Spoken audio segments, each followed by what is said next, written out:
Hi, this is What I Think, sponsored by Accelerating Evolution, LLC. And I'm your host, Dr. Anthony Raimondo. And today's topic is learning styles. Today, I want to talk to everyone out there, from parents, teachers, business people in the business community, regardless, doctors, lawyers. Doesn't matter what field you're in. We're always dealing with learning styles and teaching styles. If we're explaining something to someone, if we're listening to to getting information from someone, okay, it always applies. It goes back to our learning styles. So, going back to working with kids in education, predominantly, let's say with the teachers or with parents, what's the child's learning style? In education, you hear it all the time. You got to teach to their learning styles. You got to teach to their learning styles. All right, we got to teach to their learning styles, people. You got to teach to their learning styles. If you teach it to their learning styles, they're going to learn more. Well, that's true. They will.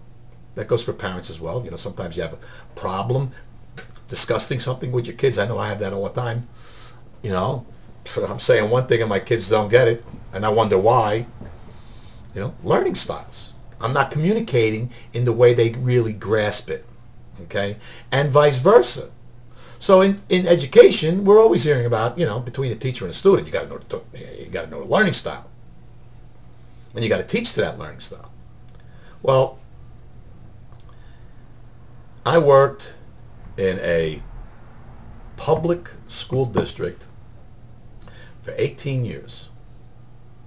And in 18 years, I've heard that many times.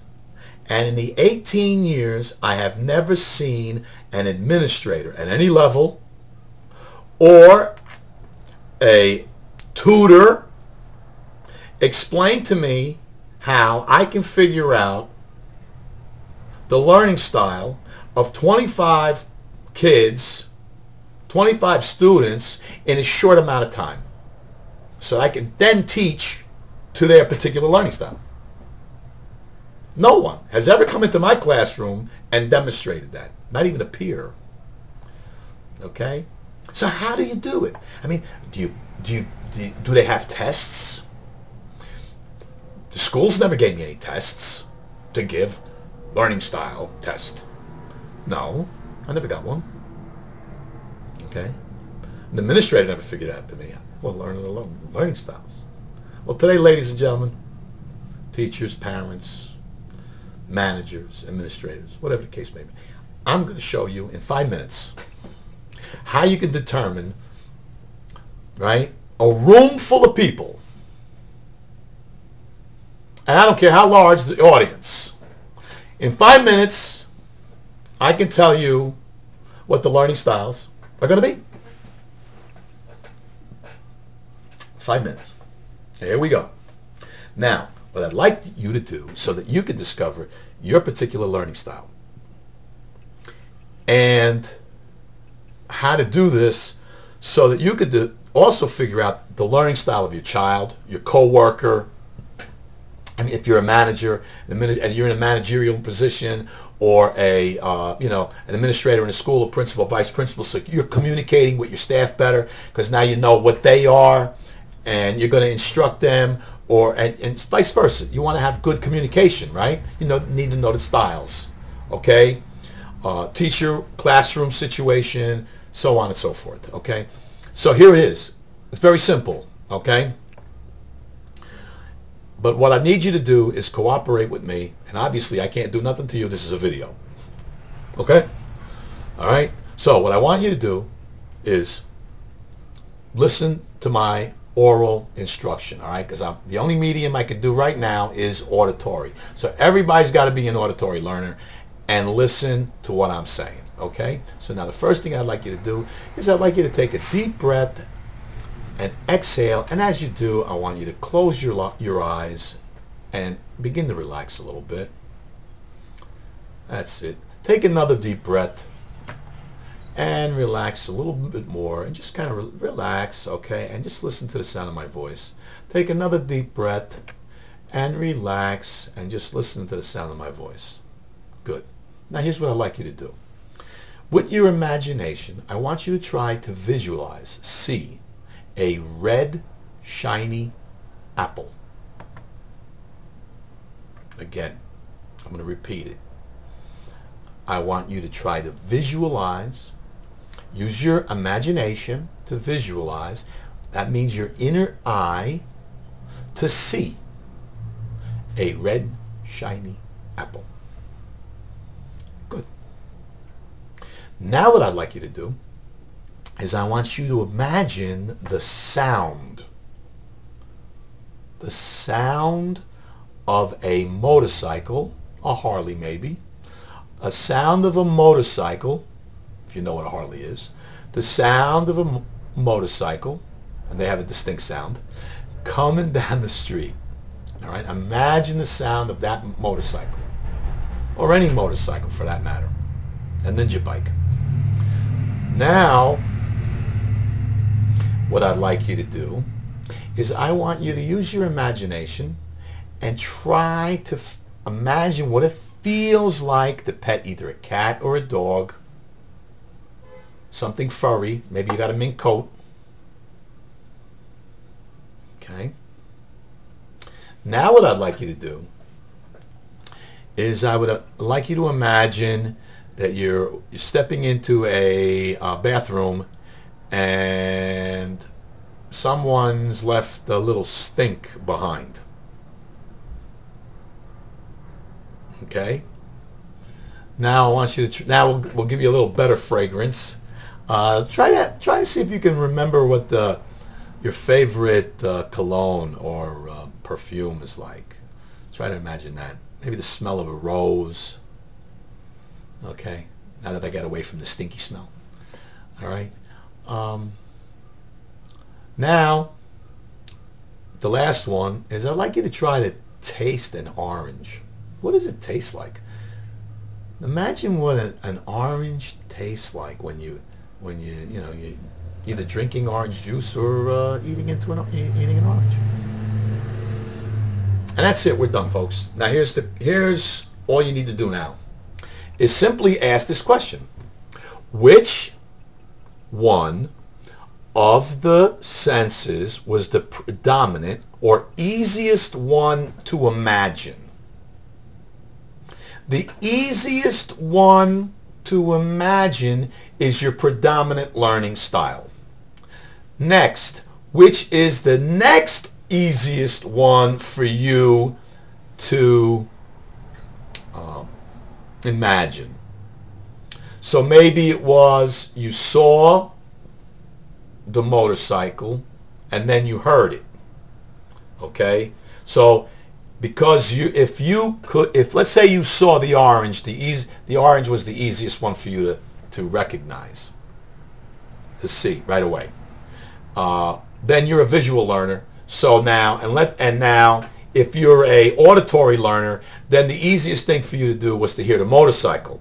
Okay. If smelling was your predominant, then when you walked into that room, you knew right away what it stunk. Okay. And so on and so forth, because that's your learning style, which is something we don't use in school, is the nose. So that's a problem right there. Another one we don't do in school is taste. Okay, if you tasted the orange and that was easy for you, then your learning style is through your taste buds.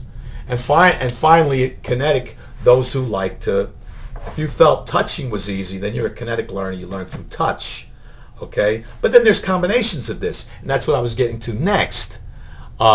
Is that if I said to you, imagine imagine the sound of a motorcycle, and you saw the Harley, and then you heard the sound, you were really a visual learner supporting audio.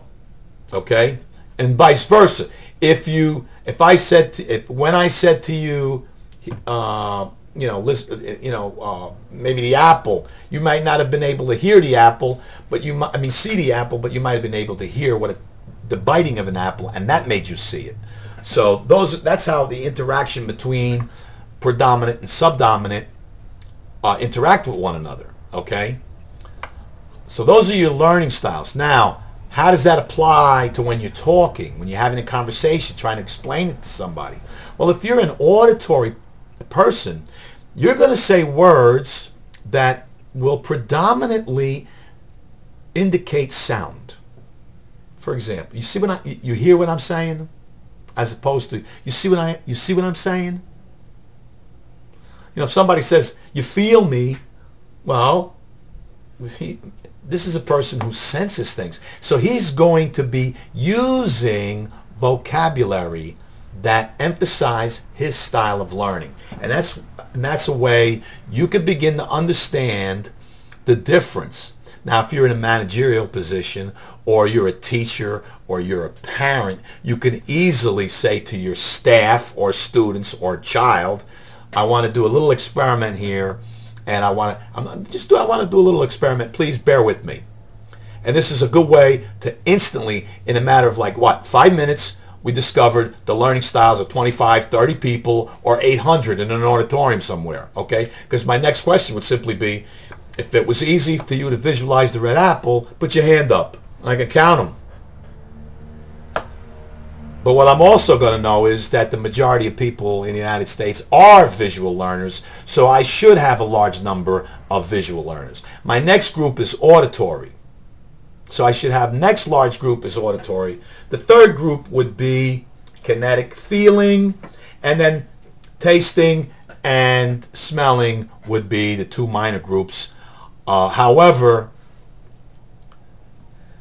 you know, if you wanted to be a really great chef, or you want to be in the fragrant industry, well, man, you got to have this natural talent to be able to taste all the different herbs and spices that somebody puts in a dish and be able to recognize it. And not only that, but where did it come from?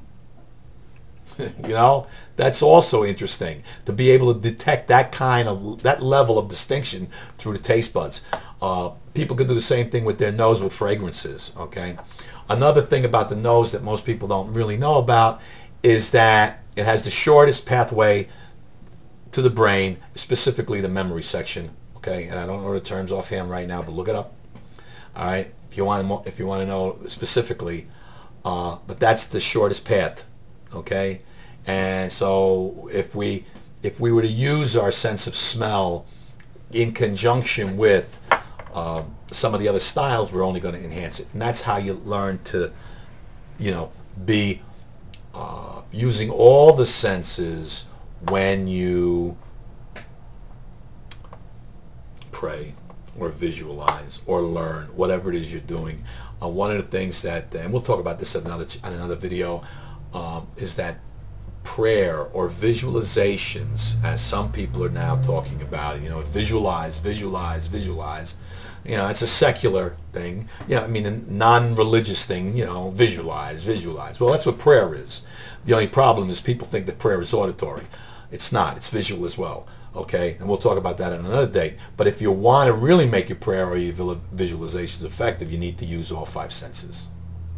So now that you got this little clue, this little tip on what to do with your students, with your son or daughter, with your staff, okay, in being able to communicate with and understand the different learning styles, and how to determine it can be done rather simply and quickly.